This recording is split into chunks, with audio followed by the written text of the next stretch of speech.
Hello and welcome to this Dr. Ross Maths key skill video on drawing a tree diagram to represent successive dependent events. So we have this question here. I have a bag of 7 red balls and 3 green. I pick a ball, keep the ball, and then pick another. Fill out the following tree diagram. Now in the previous video on tree diagrams for independent events, we saw that a tree diagram allows us to represent a sequence of outcomes, like getting a red ball for the first pick and then a green ball for the second pick, for example, or getting green followed by another green. And we put the outcomes at the end of these branches. So if these 2 branches here represent the first pick of the ball, we could have either picked a red or we could have picked a green. So we put the outcomes at the end of these lines here. And the probabilities go on the lines themselves. Now what's the probability of getting a red ball for our first pick? Well, balls in total, 7 plus 3. And of those 10 balls, 7 are red. So there's a 7/10 probability of getting a red ball. And similarly, for getting a green ball for our first pick, it's going to be 3 out of 10.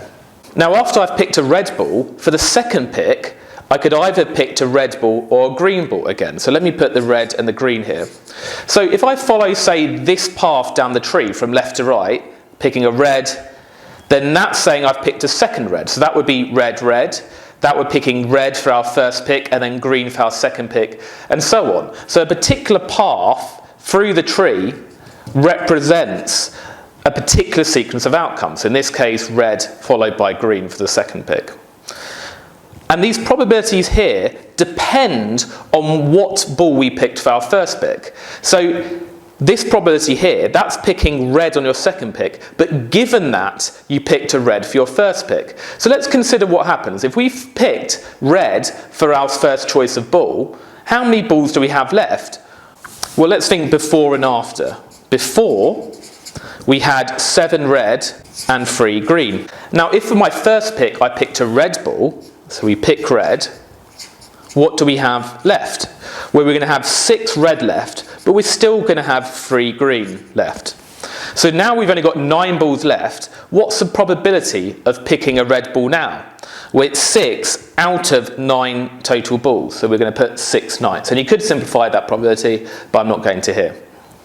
And what about the probability of getting a green ball? This is the probability of getting a green ball given that I'd picked a red for my first pick. Again, I've got 7 red, 3 green over here. The probability of picking green is 3 out of the 9 total balls there. So out of the 9 balls we have left, 3 of them are going to be green. Now what about if we picked green for the first pick? So we had 7 red, 3 green. If we've picked a green, how many do we have left of each ball?